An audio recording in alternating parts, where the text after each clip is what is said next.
A lot of tankers know this situation. You hit the brakes, and in the sight, it's either dirt or sky. The gun is pointing anywhere except at the enemy. Tanks with stabilizers are a whole different story. But have you ever wondered how they actually work? The first stabilization devices were shoulder rests, basically like rifle stocks.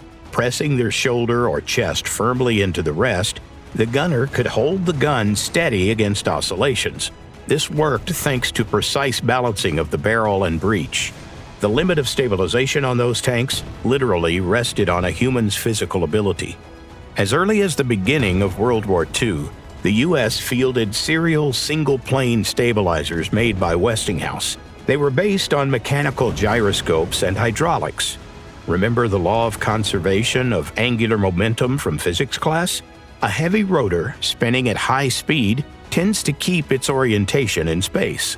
That property is exactly what helps stabilize the gun. As soon as the tank tilts, the gyro sensors detect the deviation and send a signal to the aiming system. The correction happens almost instantly, in fractions of a second. Those first stabilizers were single-plane.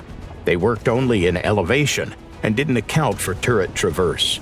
The system's effectiveness dropped as speed increased. Once the tank went faster than about 20 kilometers per hour, the automation simply couldn't keep up with the oscillations. On top of that, the device was unreliable, bulky, and heavy, on the order of a few dozen kilograms, and about the size of a decent suitcase.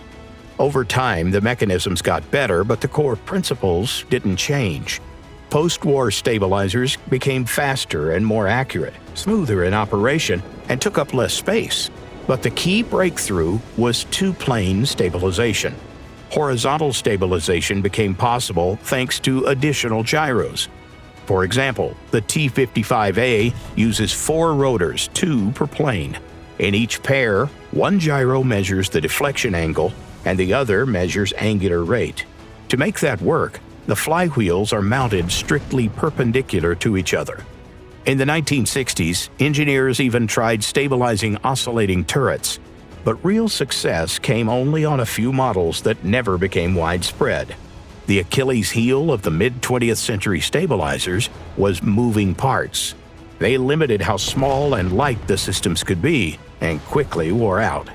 The next stage was a complete break from traditional mechanics.